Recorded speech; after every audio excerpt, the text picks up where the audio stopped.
सो hey everyone, आप सभी का फिर से स्वागत है मेरे चैनल क्रेजी एक्सप्लेनर में। तो आज हम फिर से आ चुके हैं बुक ऑफ एस्पर का एक नया एपिसोड लेके।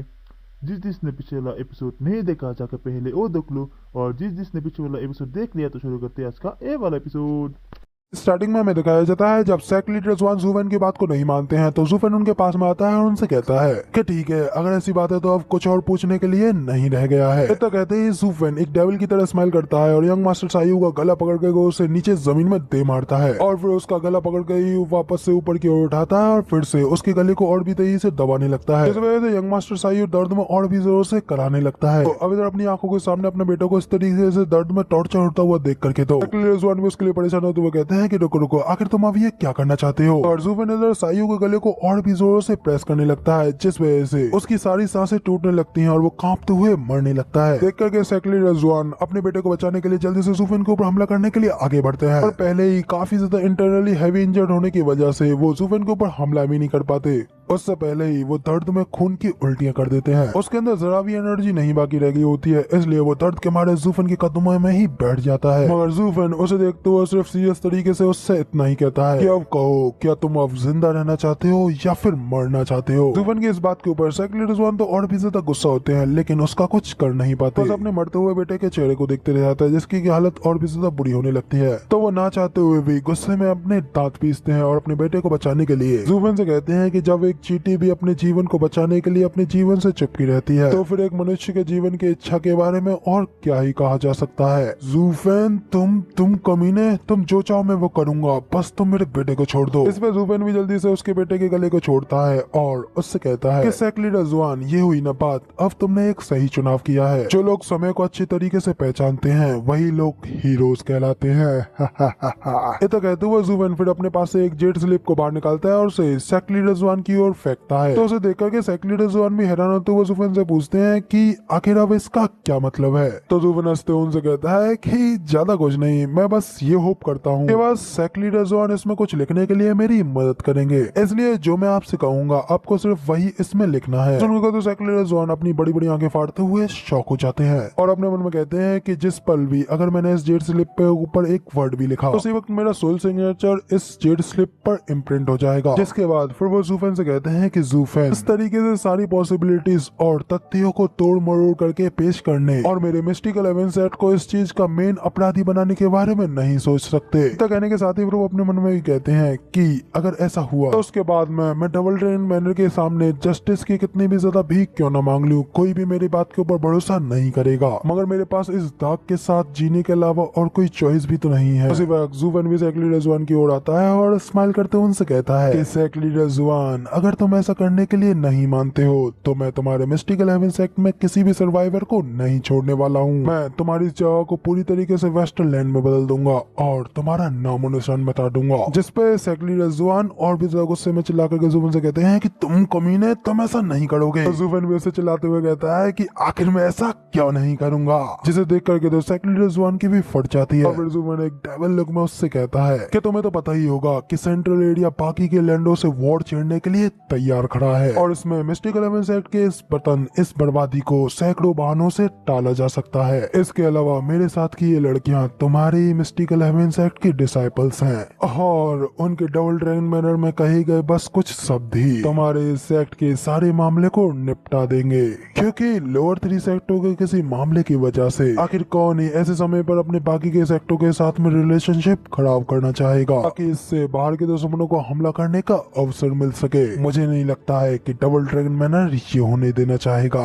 क्योंकि at the end rules regulations तो सिर्फ शांति के समय में ही इस्तेमाल किए जाने वाले हटकंडे होते हैं, लेकिन जब दुश्मन दरवाजे पर दस्तक देने के लिए तैयार खड़ा होगा तो डबल ड्रैगन मैनर भी सिर्फ और सिर्फ वेस्टरलैंड की भलाई के ऊपर ही अपना ध्यान केंद्रित करेगा। और इस तरीके के नियमों के ऊपर समय बर्बाद करने के लिए आखिर किसके पास समय होगा। सेक्रेटरी रजवान, आप इतने लंबे समय से इस वेस्टरलैंड में मौजूद है, तो आपसे अच्छा इस बात के बारे में यहाँ पे और कौन ही जानता होगा। तो अब जूफन की ये सारी बातें सुनकर के सेक लीडर जुआन भी काफी ज्यादा घबरा गया होता है। उसे पता होता है कि जूफन की सारी बातें बिल्कुल सच है और अब उसके पास में जूफन की बात मानने के अलावा कोई और चारा भी नहीं है, इसलिए वो ना चाहते हुए भी आगे बढ़ता है और उस जेट स्लिप को उठा करके अपने हाथ में लेता है और जूफन से कहता है कि अगर सेंट्रल रीजन वास्तव में वॉर करने के लिए तैयार खड़ा है फिर तो मिस्टिक 11 सेट का ये मैटर तो उसके सामने भूलने लायक है। इस पर जूफन भी मुड़ते हुए स्माइल करता है और उससे कहता है कि ठीक है, अब मैं जो तुमसे कह रहा हूँ तुम वो लिखो। तो अब सबसे पहले हम लोग किंग चन के मैटर के ऊपर आते हैं।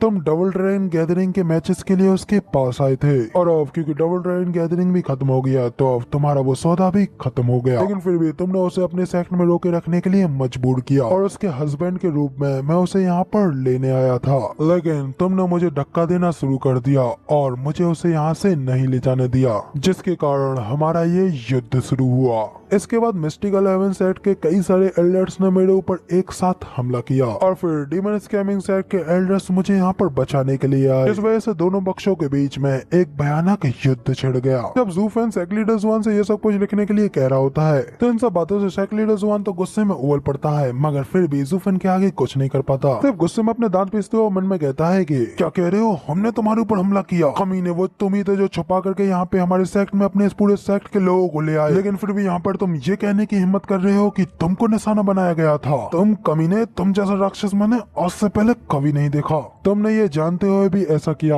कि इसका परिणाम क्या होगा। जूफेन, तुम तो वाकई में बहुत ही ज्यादा खतरनाक निकले। तो शुरुआत से ये सबकी प्लानिंग बना रखी थी और तुम्हें पता था कि आगे क्या होने वाला है। तुम्हें पता था कि मैं तुम्हारे झांसे में भी आ ही जाऊंगा। इधर दूसरी ओर जूफेन उसे बाकी की स्टोरी बताते हुए आगे कहता है कि फाइनली एक कठिन युद्ध के बाद में आखिरकार डीमन स्कैमिंग सेट की जीत हुई और क्योंकि वे दोनों ही वेस्टरलैंड के सेक्ट्स हैं, इसलिए उन्होंने आप पर नरमी बरती, लेकिन फिर भी युद्ध के दौरान कैजुअलिटीज बहुत ज्यादा हुई और वो हमारी आशाओं के बिल्कुल भी अनुरूप नहीं थी। आपके क्लैन को भी पता था कि ये मामला बिना खून खराबे के भी सुलझाया जा सकता था और उन्होंने सिंसियरली माफी मांगी और वादा किया कि इस मामले को यहीं पे अब छोड़ देंगे। इसलिए इस चीज को साबित करने के लिए आप इस जेट स्लिप को लिख रहे हैं। तो बस इतना ही, आप समझ गए ना सेक लीडर जुआन कि अब आपको क्या लिखना है। तो जूफन की बात सुनने के बाद सेक लीडर जुआन भी उस जेट स्लिप लिखते हुए अपने मन में गुस्से में कहते हैं कि फॉर गॉड सेक, ये तो साफ तौर पर हमें नीचे गिराने की कोशिश है। मैं इतने ज्यादा गुस्से में हूँ, लेकिन फिर भी मैं इसके ऊपर पलटवार नहीं कर सकता। इसी के साथ में जूफन की कही गई सारी बातें लिखने के बाद में लीडर जुआन जूफन से कहते हैं कि क्या ये सभी रीजंस काफी हैं। जूफन उनसे कहता है कि आप लोग इस वेस्टरलैंड में काफी लंबे समय से रह रहे हैं, यहाँ के रूल्स और नियमों को मुझसे बेहतर तरीके से समझते हैं, तो आप ही बताइए कि आखिर मैं क्या भूल रहा हूँ। उनका तो सेक लीडर जुआन के मुंह से फिर से खून निकला था और वो मन में कहते हैं कि साले इतना कुछ लिखवा दिया, अब क्या लिखवाएगा। तब इधर दूसरी ओर वेनेवल की भी जूफन से कहते हैं कि स्टीवर्ट जू, इतना सब कुछ काफी है।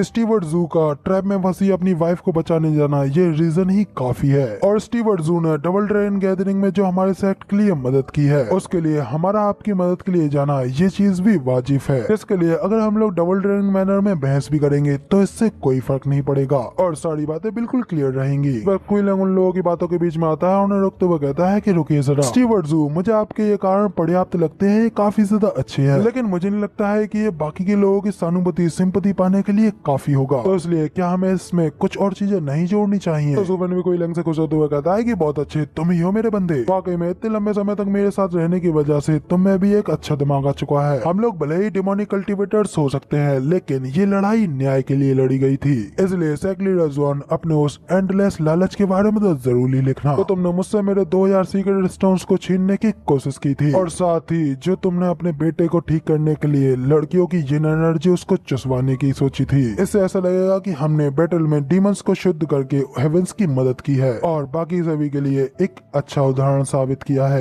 तो भाई सेक लीडर जुआन और भी ज्यादा हैरान हो जाते हैं और मुंह खोलते हुए कहते हैं कि क्या अब तुम ये क्या करवा रही हो, तुम कमीने डिमोनिक कल्टिवेटर्स, तुम बहाने के रूप में हेवेंस का इस्तेमाल करने के बारे में सोच रहे हो, मैं ऐसा बिल्कुल भी नहीं लिखने वाला। तो इतना सुनते ही जूफन फिर से यंग मास्टर सायू के गले को पकड़ लेता है और उसे भींचने लगता है और एक डेविलिश लुक में उससे कहता है कि जो मैं तुमसे कह रहा हूँ बस वही लिखो, ये बकवास करना बंद करो, क्योंकि जीना या मरना ये अब तुम पर ही निर्भर करता है। जूफन को फिर से ये सब कुछ करता हुआ देख कर सेक लीडर जुआन फिर से सिर्फ गुस्से में दांत पीसता रह जाता है और ना चाहते हुए भी उसे जूफन की बात माननी पड़ती है। वो उससे कहता है कि रुको रुको, मैं लिख रहा हूँ, जो भी तुमने कुछ कहा वो मैं लिखूंगा। इसके बाद जूफन की कही गई सारी बातों को लिख देने के बाद में सेक लीडर जुआन उस जेट स्लिप को वापस जूफन को देने लगते हैं और उसे कहने लगते हैं कि जूफन जूफेन तुमने जैसा जैसा कहा मैंने वो सब कुछ कर दिया है, तो क्या अब तुम हमें छोड़ने के लिए तैयार हो ना? जिसपे जूफेन अपने मन में कहता है कि अब ये बैटल राइटनेसनेस की ओर झुक चुकी है। मैंने इस वॉर को अब जस्टिस की वॉर में बदल दिया है और अब दुश्मन का दिल भी पूरी तरीके से अंदर से हार चुका है, इसलिए अब डबल ड्रैगन मैनर से भी डरने की कोई जरूरत नहीं है। ये सब सोचते हुए जूफेन हंस करके उन लोगों से कहता है बिल्कुल स्वाभाविक रूप से हम सभी लोग सेक्ट लीडर जुआन के ऋणी हैं। जिसके साथ ही फिर वो कुइलेंग को ऑर्डर देते हुए उससे कहता है कि कुइलेंग जाओ और अपने साथ अपने लोगों को ले जाकर के मिस्टिकल हेवन सेक्ट के आधे डिसाइपल्स को खत्म कर डालो। जिसपे कुइलेंग भी उसकी बात मानते हुए वहाँ से जाने लगता है।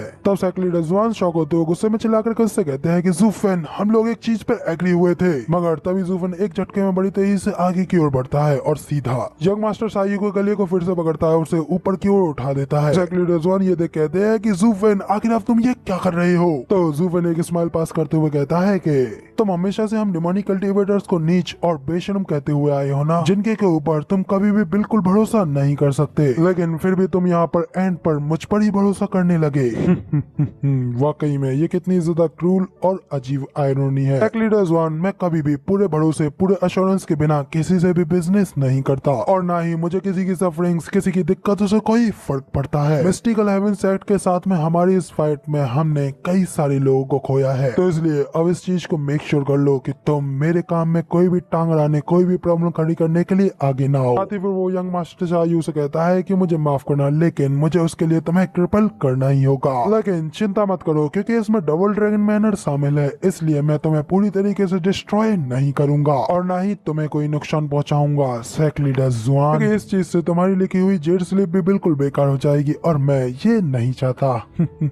इस पे सेक्ट लीडर जुआन जूफेन से भीख मांगते हुए कहते हैं कि रुको जूफेन, तुम यहाँ पर मेरे सेक्ट में किसी को भी मार दो, मुझे कोई परवाह नहीं है, लेकिन प्लीज प्लीज मेरे लड़के को छोड़ दो प्लीज, ये मेरा इकलौता बेटा है, इसलिए मैं तुम्हारे सामने झुक करके भीख मांगता हूँ कि इसे मत मारो। तो सेक्ट लीडर जुआन को इस तरीके से उसके सामने झुकता हुआ देख करके जूफेन उससे कहता है कि और तुम अपने आप को एक सेक्ट लीडर कहते हो, जबकि तुम यहाँ पर सिर्फ और सिर्फ अपने बेटे की परवाह करते हो और सेक्ट की जरा सी भी नहीं। तो जूफेन के सामने इस तरीके से सेक्ट लीडर जुआन को भी झुकता हुआ देख करके कियाना रुबी किंगचन से कहती है कि जूनियर सिस्टर वाकई में तुम्हारा आदमी काफी ज्यादा अमेजिंग है, यहाँ तक कि सेक्ट लीडर भी उसके कदमों में झुक करके भीख मांग रहा है, लेकिन तुम्हें नहीं लगता है कि अब ये चीज कुछ ज्यादा ही क्रूल हो चुकी है? आखिरकार कभी मिस्टिकल हेवन सेक्ट हमारा भी घर रहा है और यहाँ हमारे भी पुराने भाई बहन रहते हैं। यानी कि ये सारी बातें सुनकर के किंगचन भी अपने मन में कहती है कि ड्राफ्टिंग फ्लावर एडिफिस ने भी काफी लंबे समय तक काफी कुछ सहा है, इसलिए मैं इस चीज में जूफेन को समझ सकता हूँ। जूफेन जितना ज्यादा दिखता है उतना ज्यादा क्रूल नहीं है, बल्कि वो अपनी सेल्फ प्रिजर्वेशन के लिए ये सब कुछ कर रहा है। मिस्टिकल हेवन सेक्ट के लिए बोलना तो आसान है, लेकिन मैं ये जानने का जोखिम नहीं उठा सकती कि जूफेन को उसके बाद में कितना ज्यादा पेन सहना होगा। अब किंगचन ये सब सोच रहे होते हैं कि तभी सेक्ट लीडर जुआन किंगचन को भी आवाज लगाते हुए कहता है कि चू किंगचन, जब तुम उस लड़की की जान को बचाना चाहती थी तो तब मैंने तुम्हारी उस लड़की की जान को बचाने में मदद की थी, और वो भी सिर्फ इस शर्त पे कि तुम मिस्टिकल हेवन सेक्ट में आओ और मेरे बेटे की जान बचाओ। यही हम दोनों के बीच की एक डील थी, और अब क्योंकि तुम्हारी वजह से यहाँ पे ये जूफेन आया जिसने की मेरे सेक्ट को पूरी तरीके से बर्बाद कर डाला, फिर भी मैं तुमसे अपनी जान और अपने सेक्ट की जान बचाने के लिए नहीं कह रहा हूँ, बस तुम मेरे बेटे की जान बचा दो। तो अपने फादर की बात सुनकर सुईरुआ भी काफी ज्यादा हैरान हो जाती है और कहती है कि क्या किंगचन को इसके बारे में पहले से पता था?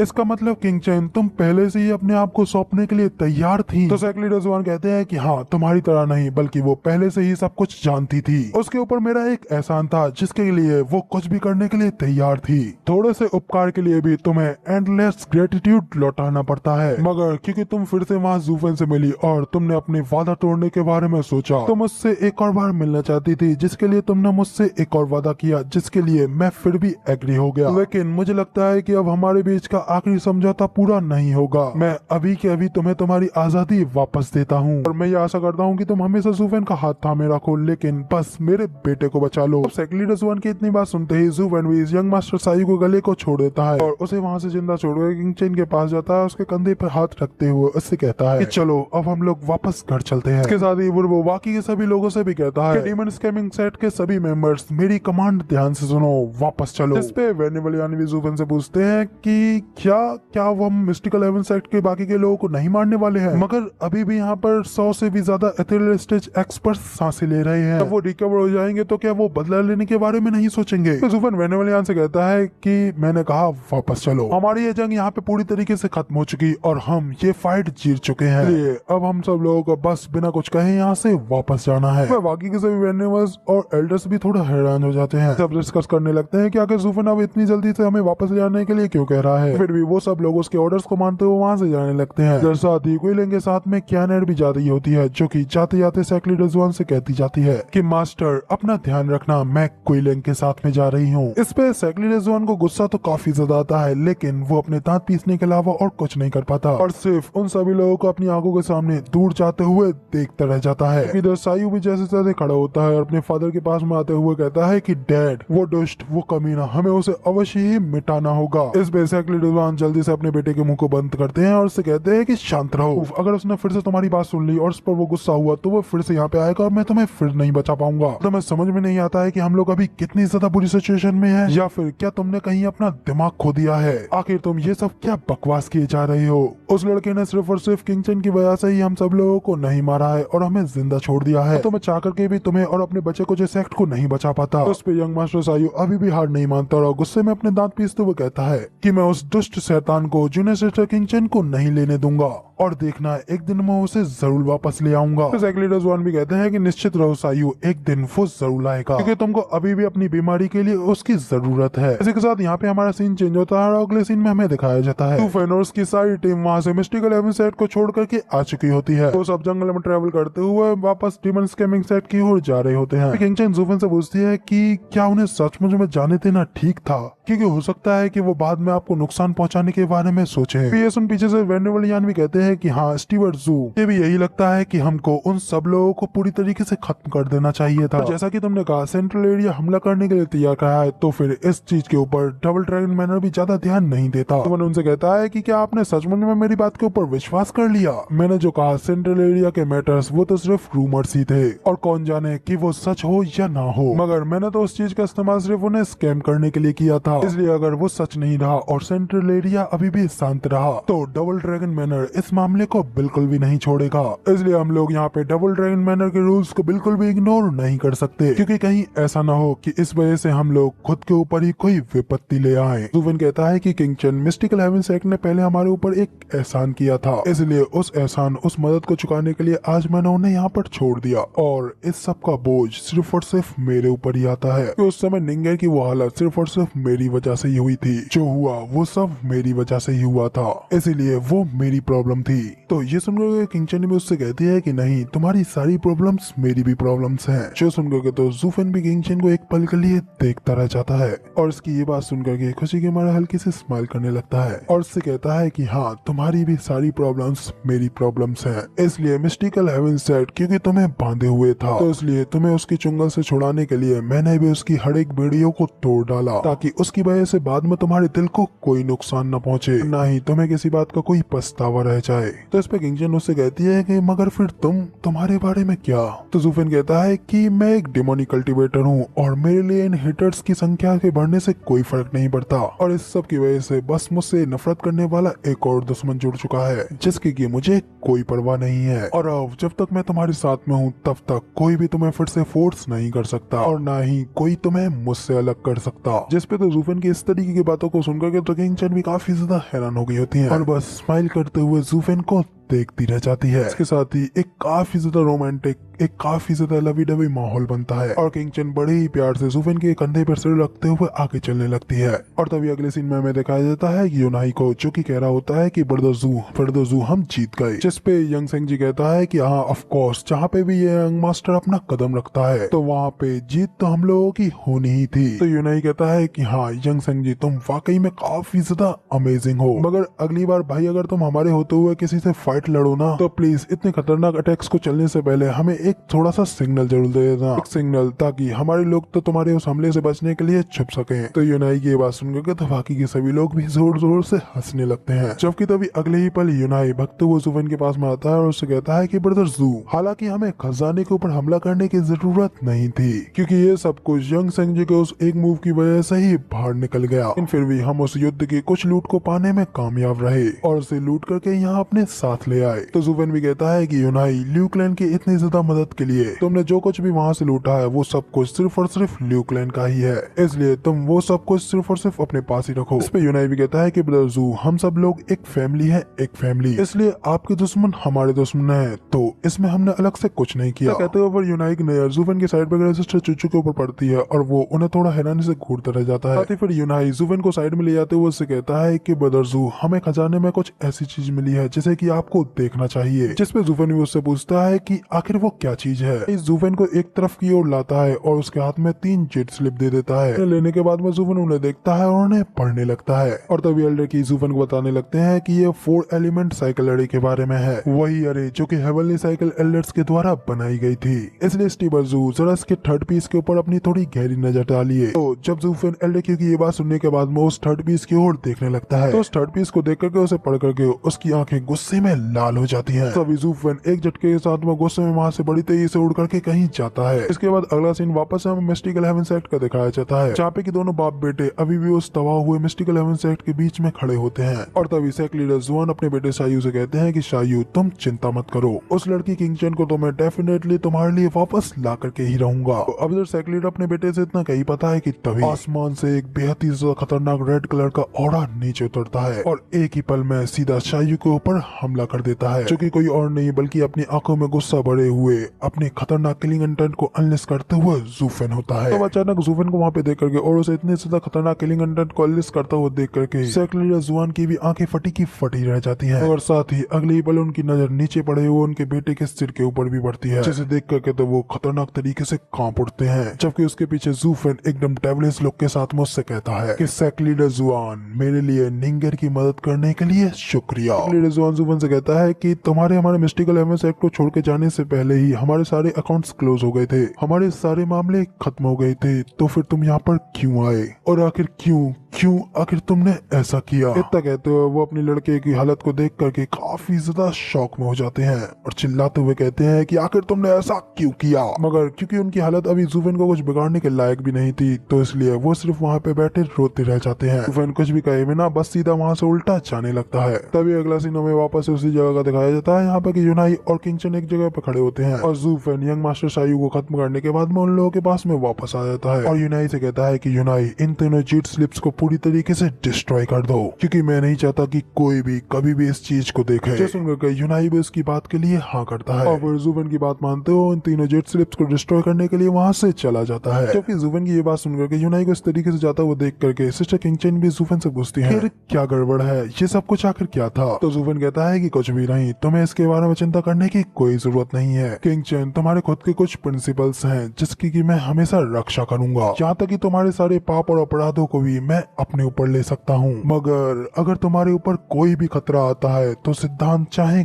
कोई भी क्यों ना हो, यहाँ तक कि मेरा रास्ता, मेरा पाथ ही मेरे सामने क्यों ना जाए, मैं तुम्हारे लिए उसे भी पार कर जाऊंगा। तो जूफेन की ये सारी बातें सुन करके तो किंगचन भी काफी ज्यादा इमोशनल हो जाती है और भाग करके सीधा जूफेन को अपने गले लगा लेती है। जबकि जूफेन अपने मन में कह रहा होता है कि मगर मैं ये नहीं चाहता कि तुम मेरे लिए अपना सब कुछ छोड़ दो, मैं तो बस तुम्हारे हर एक एम्बिशंस, हर एक चाहत को पाने में तुम्हारी मदद करना चाहता हूँ। अब इसी के साथ में ये रोमांटिक माहौल खत्म होता है और अगले सीन में हमें दिखाया जाता है एक एल्डर वेनेवलियन को ये सब के बारे में बताता है जो कुछ भी जूफेन अभी करके आया। जिसे सुनकर तो वेनेवलियन भी हैरान होते हुए कहते हैं कि क्या स्टीवर जू ने वापस जाकर के यंग साइयू को खत्म कर डाला। जबकि तभी यूनाई भी उनके पीछे से गुजर रहा होता है, तो उसे देख करके वो जल्दी से उसके पास में आते हैं और उससे पूछते हैं कि ल्यू क्लैनहेड, आखिर इस सब का क्या मतलब था। यूनाई उनसे कहता है कि ये कुछ ऐसा था जिसके के बारे में आपको नहीं जानना चाहिए। ब्रदर जू इस चीज को नष्ट करना चाहते हैं ताकि कोई भी उनके बाद में इस चीज को ना देख सके और इसीलिए मिस्टिकल हेवन सेक्ट के यंग मास्टर को इसके लिए खत्म होना पड़ा।